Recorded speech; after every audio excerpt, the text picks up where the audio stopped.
and really want to drop some value for you guys, especially on the preparation side of things and just development in terms of trading. So what I put together is a know it's gonna hurt, but you're worth fighting for.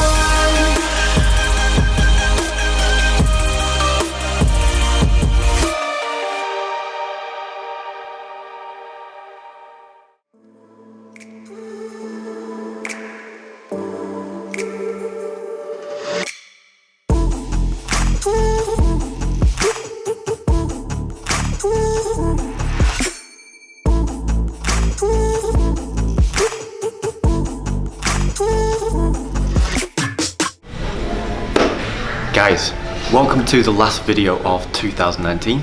It's been a crazy year of growth, crazy year of progression.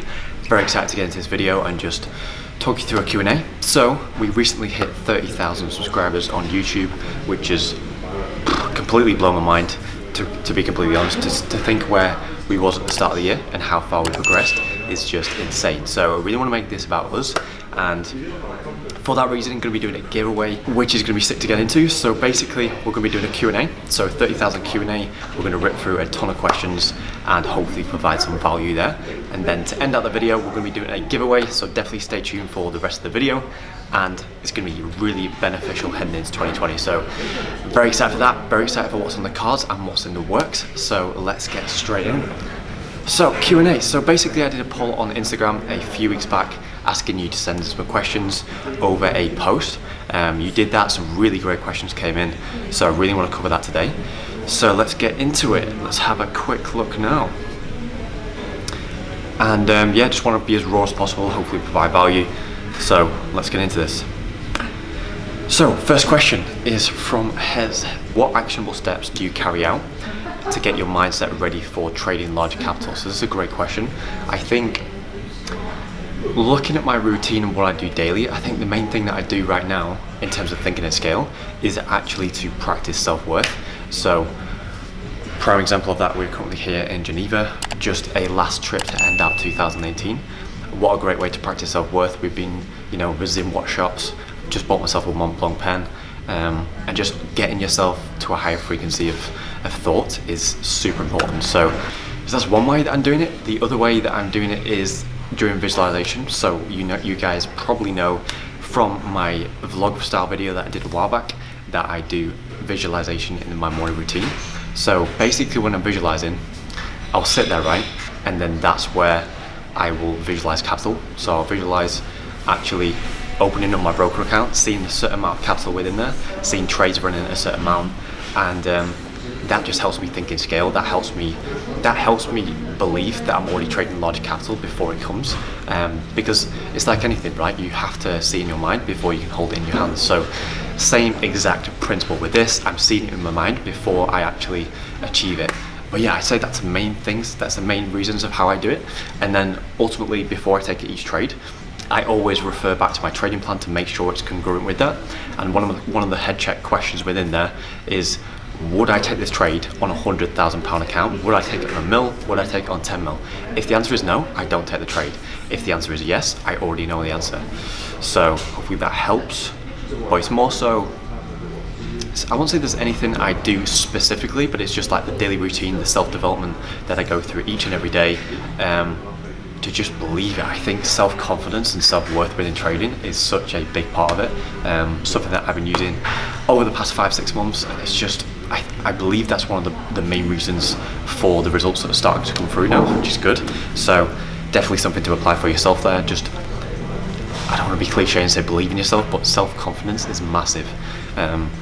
So the great question, by the way. Next question, what is a good capital amount to start off for a beginner? Great question again. So this is unique to everyone, right? But you can literally start off with £200 with some brokers that you have nowadays.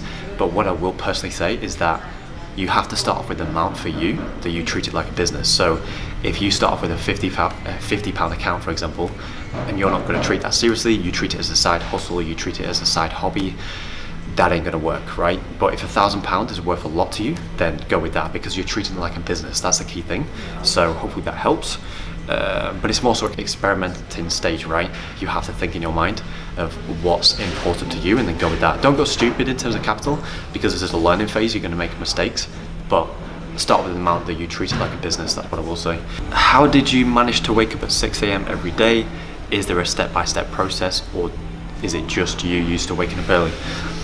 I say a bit of both. So for example, my dad's always been used to waking up early, so naturally I've just followed the same habit. I've always been waking up early or early-ish ever since I remember ever since school pretty much. And in terms of a step-by-step process, nothing really on my end. Once again, it's just a habit. Like the phrase goes, old habits die hard. I've been doing this since I was a kid. It's just something that I love to do. I'm the most productive and optimal in the morning, so I'm just self-aware about that. But if you work better at night, then it may be in reverse. You may get up at 8 a.m, but then stay up till 1 and get the most work done. So it's unique to you. So just experiment, figure out what works for you best, and double down on that. So next question is from Hannah. So great question. So 2 questions. Number 1, how long has it taken you to get to where you are now? So I'll answer that first. So in respect to my trading journey, I've been trading almost 3 years now. So in respect to my trading, it's taken me almost 3 years to get to where I am now. And I'm not at a stage that I can say, you know, this is what I did. I'm still going through that journey myself. So it takes time. You know, like I said before, so many people think it's going to take 3 months when it really doesn't. It takes a while. You need to build the skill, develop yourself as a person, and then you'll find the results later down the line. So you just have to be patient in that, treat it like a business, and ultimately it'll pay off longer term. But if you're in that short-term mentality, then it'll just, you know, you're in the wrong mindset to start off with. So focus on the long term, treat it like a business, and that's the key. But to get to where I am now, 3 years. And the next question is, have you smashed any goals you found fulfillment from? In respect to the second question, definitely. But what I will say with this is that I tend to find more fulfillment in the goals that no one really knows about. So I don't share on social media. It's kind of behind the scenes, behind closed curtains, just by myself. Whether it's something as simple as like an old habit that I've, you know, got over or replaced with a good habit. Like these little things, these little wins that you experience in private are much more beneficial and impactful in my opinion than any public win that may come down the line. So for example, if you buy a Lamborghini, like yes, it's going to be good for the first few weeks, but I think that the wins and the growth that you experience by yourself is always going to outweigh that, because it's just by yourself. Like no one needs to know about that success. It's just you versus you improving yourself, and I think that's the powerful thing. You know, it's about who you truly are is who you are behind closed curtains. So if you're working hard and you're putting in every effort that you can behind closed curtains, that's who you really are when no one is watching. So that's why it's the most important for me. So let's go into the next question. Great questions, by the way, so far. So next question is by Joe. So great question. What did you study at college? In brackets, if you went, and did it benefit you? So I went to college for 2 years and then dropped out. Let me explain. So first year I did photography, which has definitely helped me. I say definitely helped me, but I learned more from YouTube, to be fair. But it did help me in respect of like Instagram, YouTube, content creation, stuff like that. So it helped a little bit. The second year I dropped out of photography, went into accountancy because I knew that it would, well, I thought that it would likely benefit me in trading, and just down the line in terms of business. I'd say it did a little bit, but like in terms of the time spent in college and what you actually learn and the value that you get from it, like it just wasn't worth it for me. So basically, to give you a quick insight, I was working 9 to 5, right? And then 3 or 4 times a week I was going to college that night, only getting back home at like 9 p.m. And then after that I was learning how to trade as well. So I was only getting sleep at like 11, 12, sometimes 1, then waking up at 5 or 6, and I was just like, it just wasn't working. I was burnt out, I couldn't focus properly, and something had to give. So for me it was either, you know, college or trading, and I was never going to give up trading. It was always going to be college, and I just went with that. So grateful for that, and I just noticed a lot of growth when I quit as well. And I'm not saying quit, like don't quit if you're in college, like keep doing it. But I think when you just know something's right, you have to follow it. So that was with me. Like I had bloodshot eyes. I just couldn't. It was just crazy work hours. But I just knew that something had to give, and I went with that. So very grateful for that. Yeah, crazy to even think about that now. Next question. Have you experienced patches in which you've lost all motivation and almost given up / quit? If so, how did you overcome these phases? Great question once again. So number one, I've definitely experienced that. I think everyone has to go through those stages. Like you can't avoid them. It's a part of the journey, right? I've had those days where, you know, it's been 12 o'clock at night, I'm practically falling asleep on my head, trying to learn content. But then I've also had days where, you know, I've just taken loss after loss after loss. And I remember one month finishing on minus 15%, and that just, after that month, I just hit rock bottom, like totally rock bottom. But the key thing with that, it's almost like a test, right? You either give in and give up, or you bounce back and then skyrocket into growth. So I found that after that minus 15% month, I just made so much growth.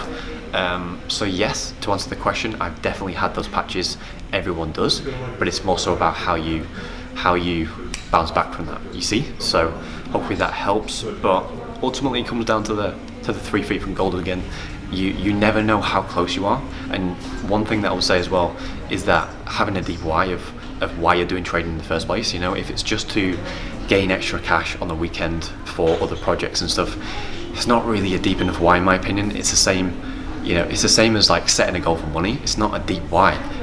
You need to have something that really is impactful for you, whether that's, you know, being able to afford holidays for your parents, buy your parents a house, impact others around you, like whatever it is, you have to have that deep sense of why. So that's what I use, and that's what helped me as well. So hopefully that helps. Next question is, what is your favorite pair to trade and why? Probably euro dollar, I'd say, or dollar CAD. Dollar CAD has a tendency to catch people alongside the market before the bigger moves. So I love that it does that, and just anticipating that in advance is definitely good. So I'd say dollar CAD for sure. Dollar CAD, let's say. Last question to finish off. So it's from Rod. So the second question, I'm not too sure what the first question is about, but I'm going to answer the second one so it makes sense. So when you came to the fork in the road of deciding, do I go all in snooker or trust to do something else? What helped shape that decision? That is where I'm at currently. Thanks heaps, Michael. Looking forward to the next video. I appreciate it, man. Appreciate the feedback. So this is very interesting. It's going to be different for everyone. So basically I was playing snooker, wanting to do that at a professional level. That was my goal at the time. But at the same time as that, I was coming into trading, coming into business. And I had a lot more passion in this than I did in snooker. So I felt like snooker was topping out. Like it was good. I always enjoyed it, but I couldn't see myself making an impact in snooker. But I could see the potential to make an impact on people's lives in trading, in business, because of the avenues that I could go down from that. And I just loved trading. I was fascinated by the charts, and there was just a sense of passion that I never had within snooker. Above all that, I had a gut feeling. So I'm big on gut feelings. You probably realised that from previous videos, from quitting my 9 to 5. Like I've been through a lot, and I've just trusted my gut feeling through everything. Yes, it's not always going to be right, but I always trust it. And at the time, my gut feeling was telling me to go for it. And I went through a 3-month period of trying to pretty much just slogging snooker out, and I was coming into trading at the same time. But the more and more I got into snooker, the more I was just like procrastinating essentially. It was just eating me alive. Like I needed to get it out, I needed to take action on that. So that's what I did, went full in on trading, and probably the best decision one of the best decisions I've ever made for sure, because even now, like I'm so grateful for where I am, and I couldn't imagine myself doing snooker, so very grateful for that. And yeah, it's a great question. So just to finish off that video, first and foremost, great questions by the way. I appreciate all of you that sent in those questions, really good. I'm definitely going to be doing a lot more of these in the future. But yeah, good 30,000 Q&A to finish off the year. Once again, very grateful for the number. The numbers don't really mean too much for me right now. They did at the beginning, but right now it's more so a milestone. It just represents the way we're growing. So very grateful for every single one of you, and I really want to make this about us, hence the giveaway. So what we're going to be doing heading into 2020, it's going to be sick. Very excited for this. So first and foremost, I'm going to be giving away 3 free calls with myself. We're going to sit down on Skype or Zoom, just go through some trading or life stuff, and anything you want help with, anything that I can help with or chat with about the journey and just help out. So that's going to be sick. All you have to do to win is you have to follow me on Instagram, which is @michaelbamber. You have to then tag me in your stories. Just tag me, I'll repost it, I'll see it. And then you have to drop a comment down in this section below. Let me know what your favorite takeaway from my videos are so far, and I'm going to pick 3 people to win that, and we'll jump on a call early 2020, and it's going to be epic. So very excited for that. The other part of the giveaway, so this is the second giveaway to end out 2019, is going to be a small package. So it's totally free of cost, of course. Really want to drop some value for you guys, especially on the preparation side of things and just development in terms of trading. So what I put together is a Google Drive for you guys, and within there there's 3 sections. So forecasting, all templates free of charge. Backtesting, there's going to be a free spreadsheet that I've optimized myself, and it's going to be good. It's going to be good for you guys to track how your backtesting is going. And then the third thing is advanced self-review. You're going to have templates free of charge once again, and yeah, all 3, like those are the 3 trading essentials. I'm big on those 3 processes. You've probably seen in previous videos how big I am on those, hence why I'm putting that together for you, and hopefully it helps out. So looking forward to seeing how you all progress through that. One last thing I want to say as well is that I really want to, going into 2020, I really want to develop just a strong-minded community of like-minded people who just help each other, support each other, and that's what you need. Like, not everyone has like-minded people they can compare goals with, share ideas with. I didn't have that to start off with, and now I have things like Falcon, YouTube, which is just super beneficial, and I'm so grateful for that. So I really want to, you know, provide that value to you guys as well, build a community of like-minded people, which is going to be good for us all. So that's going to be good. So what I'd like is, if you have any ideas of community names we can come up with heading into 2020, drop a comment down below. I love to see the ideas, and we can go with one of them. So that'd be good. But yeah, hope you've enjoyed this video. I'm about to catch a flight in the next couple of hours, so need to do some chart work and then get back on the flight to the UK. So it's going to be good way to end out 2019, and next year is going to be insane. So hope you enjoyed the video, and speak to you all in the new year. Speak to you soon.